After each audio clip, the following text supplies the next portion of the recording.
اللي متابعني عارف اكيد ان انا بحب اعمل امتنان لكل سنة احنا فيها. السنة اللي فاتت لما طلعت قلت انا ممتنة جدا للسنة، يمكن من احلى سنين حياتي، وقد ايه انا عملت حاجات فخورة بيها بنفسي جدا.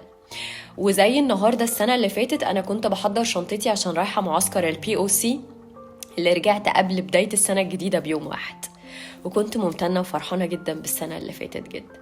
لكن السنة دي انا حقيقي ممتنة لسارة قوي، ممتنة لها على حاجات كتيرة هي عمرها ما كانت متخيلة ان هي هتعملها.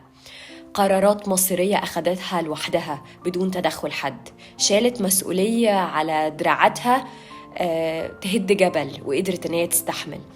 فخورة بنفسي قوي، فخورة اني سافرت وعملت ورش وعملت محاضرات في محافظات مختلفة. مبسوطة ان انا قررت يوم 1/1/2022 ان كتابي ينزل وما كانش لسه خلص. السنة دي حسيت ان انا اكثر وعي واكثر نضج، حسيت ان انا مكسب نفسي اهم من اي حاجة في الدنيا، صحتي النفسية وراحتي النفسية اهم من اي حاجة في الدنيا. يمكن السنة دي كان فيها ستريس عليا جامد قوي في حاجات كتيرة قوي في حياتي.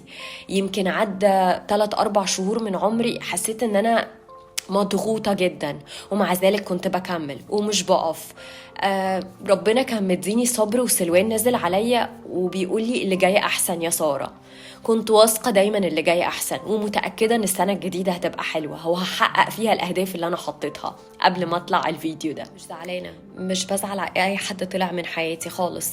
وظيفته ان هو خدمني في حاجة وبشكره جدا ان هو كان مرحلة مؤقتة في حياتي، أيا كان وجوده كان كتير أو قليل.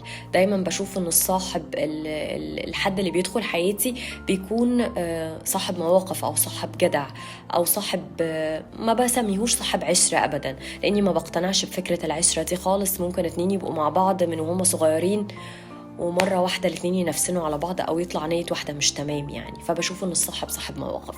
فبشكر أي حد دخل حياتي وطلع منها، واللي طلعوا في 2022 كانوا كتير قوي السنة دي حقيقي. أكيد منهم كتير وجعني قوي، وجعني وعيطت كتير قوي وزعلت وحزنت.